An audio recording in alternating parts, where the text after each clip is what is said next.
Hello friends, welcome to SSC coaching centre. दोस्तों, आज के वीडियो में देखेंगे नंबर एनालॉजी के प्रश्न और स्क्रीन पर जो प्रश्न लिखा हुआ है इसके दो आंसर हैं। ठीक है, दोनों ही आंसर मैं आपको बताऊंगा, दोनों ही तरीके मैं आपको बताऊंगा और एग्जामिनर ने कौन सा आंसर सही किया है वो भी मैं आपको बताऊंगा। सबसे पहला तरीका इस प्रश्न को करने का कि भाई हमारा 12 से 14 में क्या रिलेशन है। बहुत सारे बच्चे को दिमाग में क्लिक जाएगा कि अगर मैं 12 में 2 जोड़ दूं तो 14 हो गया। उसी तरीके से 24 में भी अगर मैं 2 जोड़ दूं तो 26 हो जाएगा और 26 मेरा ऑप्शन में दे रखा है, ये रहा। दे रखा है कि नहीं? हो गया सही। एग्जाम में अगर इस प्रश्न को दिया गया है तो कम से कम कुछ नहीं तो 30 से 40% बच्चे इस तरीके से आंसर करके आगे बढ़ जाएंगे। लेकिन ये गलत है, ये आपका आंसर है ही नहीं, ये आपका आंसर नहीं है। क्या एग्जामिनर आपको इतना हलवा प्रश्न दे सकता है? कुछ ना कुछ तो लॉजिक डाल के देगा। अब दूसरा लॉजिक इसमें क्या है वो देखिए। लॉजिक ये है कि यहां पे 12 का जो रिलेशन बन रहा है वो 24 से बन रहा है। मतलब पहली संख्या का रिलेशन दूसरी से नहीं है, पहली संख्या का रिलेशन तीसरी से है। जब पहली का तीसरी से बन रहा है तो दूसरी का फिर चौथी से बनेगा। अब क्या रिलेशन है वो देख लीजिए। 12 से 24 हो रहा है तो भैया 12 का 2 गुना करूंगा मैं, 24 होता है। ठीक है, 24 होता है। ऐसे ही मैं 14 का भी क्या करूं, 2 गुना कर दूं तो 14 का 2 गुना करूंगा कितना हो जाएगा? 26। तो हमारा आंसर है ही नहीं, 28 हो जाएगा 2 गुना। और 28 हमारे पहले ऑप्शन में भी दिया गया है। तो इस प्रश्न के कितने आंसर निकले? 2, एक 26 और एक 28।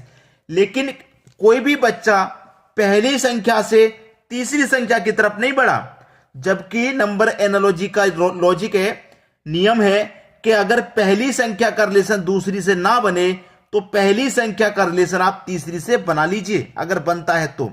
अगर दूसरी से नहीं बनता तो तीसरी से बना लो। यह नंबर एनालॉजी का नियम है। लेकिन इस नियम की तरफ बहुत ही कम बच्चे जाते हैं, वरना जाते नहीं। वो यहीं पर अटके रह जाते हैं कि 12 से 14 बनाना, 12 से 14, 12 से 14, पहली का दूसरी से रिलेशन बनाना, यहीं पर अटके रह जाते हैं। ठीक है, समझ में आ गया? अब देखेंगे हम अगला प्रश्न। अगला प्रश्न है 16, 12। इस बार क्वेश्चन मार्क पहले ही दे दिया।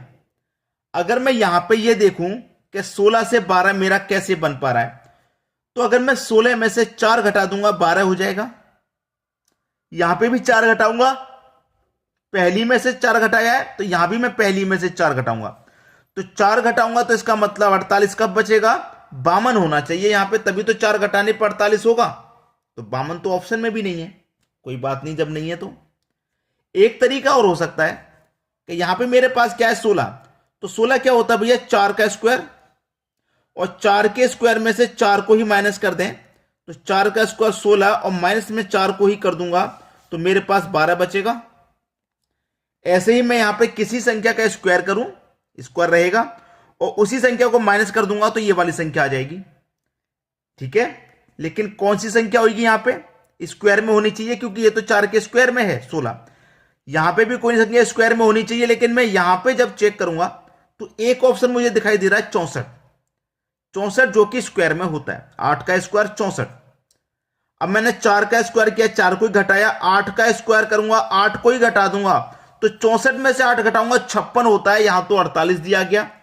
देखिए करके देख लेते हैं। 8 का स्क्वायर करूंगा, ठीक है, और 8 को ही घटा दूंगा। जैसे 4 का स्क्वायर किया, 4 को घटाया, 8 का स्क्वायर करूंगा तो 64 और 8 को ही घटा दूंगा भैया, तो 64 में से 8 जाऊंगा तो 56 हो जाएगा।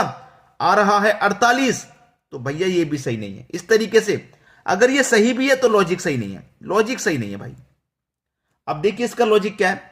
वही लॉजिक जो पहले मैंने बताया कि अगर पहली का दूसरी से बना के आंसर नहीं आ रहा तो पहली का भैया तीसरी से बना लो, फिर दूसरी का चौथी से बना लो।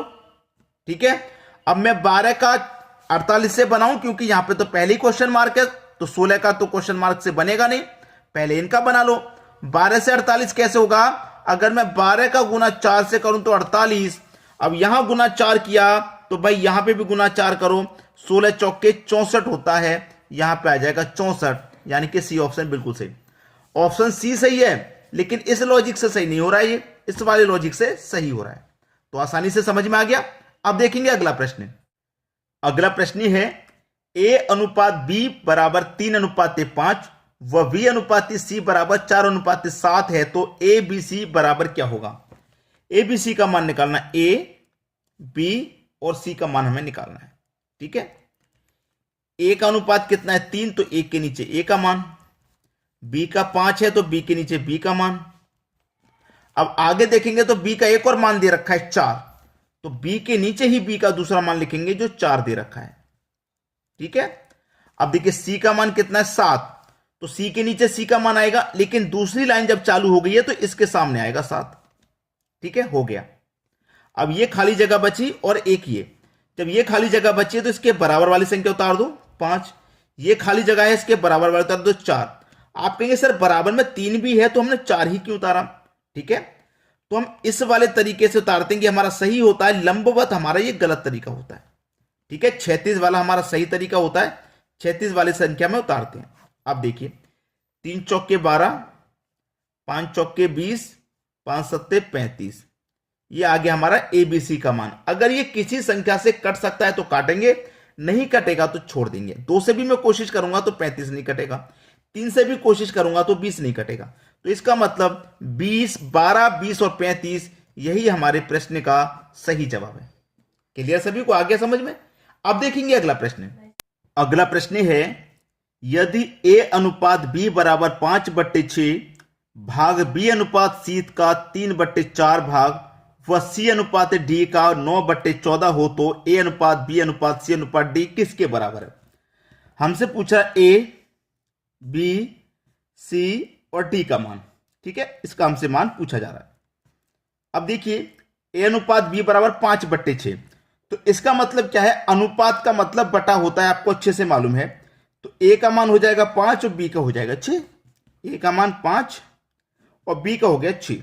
ठीक है, अब जब आगे बढ़ेंगे तो बी का एक और मान दे रखा है 3, सी का 4, तो बी का पहले से 6 था, 3 और दे रखा है, तो 3 भी लिख लिया हमने। ठीक है, 3 भी लिख लिया। और सी का दे रखा है 4, तो सी के नीचे सी का लिखेंगे 4, लेकिन कहां? दूसरी लाइन चालू हो गई है तो वहां 4। ठीक है, अब देखिए आगे बढ़ेंगे तो सी का एक और मान है 9, तो 9 लिख लो भाई। ठीक है, और डी का कितना दे रखा है 14, तो यहां 14 लिख लो। अब वही तरीका, ये खाली जगह है इसके बराबर वाली 6, ये खाली जगह है इसके बराबर वाली 6, ये खाली जगह है इसके बराबर वाली 4, ये खाली जगह है इसके बराबर वाली 3, ये खाली जगह है बराबर वाली 9 और ये भी बराबर वाली 9। अब इनका आपस में गुना हो जाएगा पहले के क्वेश्चन के जैसे, 5 त्रिक का 15, 15 निम्न 135, 9 त्रिक का 27, 27 का गुना 6 में करेंगे 162, 6 चौके 24, 24 का गुना 9 में कर दो 216, 6 चौके 24, 24 का गुना 14 में कर दो 336। ठीक है, अगर ये किसी से कटता है तो काट देंगे, वरना ऐसे ही छोड़ देंगे। यही हमारे ए बी सी डी का मान निकल के आ जाएगा। तो ये कटेगा नहीं, क्योंकि 2 से भी कटाऊंगा तो ये नहीं कटेगा, 3 से भी कटाऊंगा तो नहीं कटेगा ये। ठीक है, सभी संख्या नहीं कटेंगी, जैसे कि ये नहीं कटेगी। तो यहां पे इसी प्रश्न का आंसर बिल्कुल हो जाएगा यही एबीसीडी का मान हो गया। अब देखेंगे अगला प्रश्न। अगला प्रश्न है, यदि ए अनुपात बी अनुपात सी का मासिक वेतन 2, 3, 5 के बराबर है। ए बी और सी का जो मासिक वेतन है वो 2:3:5 के बराबर है, 5 के अनुपात में है। यदि सी का मासिक वेतन ए के मासिक वेतन से 1500 रुपये अधिक है, जो सी का मासिक वेतन है वो ए के मासिक वेतन से 15 अधिक है। सी का अनुपात में देख लीजिए, सी का वेतन कितना अधिक है? अनुपात में आपने देखा तो 3 अधिक है। ए से सी का वेतन अनुपात में 3 अधिक है, रुपए में कितना अधिक है? 1500 अधिक है। तो 3 की वैल्यू 1500 के बराबर, तो 1 की वैल्यू कितने के बराबर? 500 के बराबर। भाई 3 अनुपात की वैल्यू 1500, तो 1 की 500 हो जाएगी। तो पूछ रहा है कि ए का मासिक वेतन क्या है? भाई 1 अनुपात बराबर 500 के, तो 2 अनुपात बराबर 1000 के। ये आपका आंसर हो गया। हो गया कि नहीं हो गया? बिल्कुल सही जवाब। अब देखेंगे अगला प्रश्न। अगला प्रश्न है 13, 36, 15 क्वेश्चन मार्क। यहां देखिए क्या रिलेशन बनेगा। 13 चौके 52, 13 दूने का 26, रिलेशन नहीं बन पा रहा यहां पे।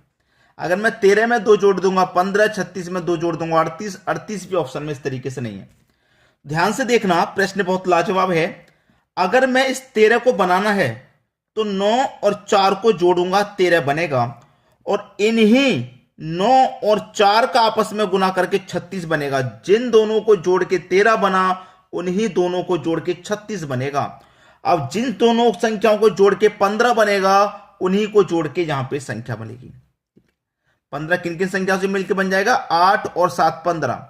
यहां पर जो आएगा वो दोनों का गुना होगा। जैसे दोनों को जोड़ा दोनों का गुना, दोनों को जोड़ा वही दोनों का गुना आ जाएगा। 8 गुने 7, 8 सत्ते 56 होता है। यहां 56 आना चाहिए, और 56 आपके बी ऑप्शन में दिया भी गया है। तो यही क्या है आपका बिल्कुल सही जवाब, बिल्कुल सटीक आंसर। सभी के समझ में अच्छे से आ गया। वीडियो देखने के लिए आपका बहुत बहुत धन्यवाद।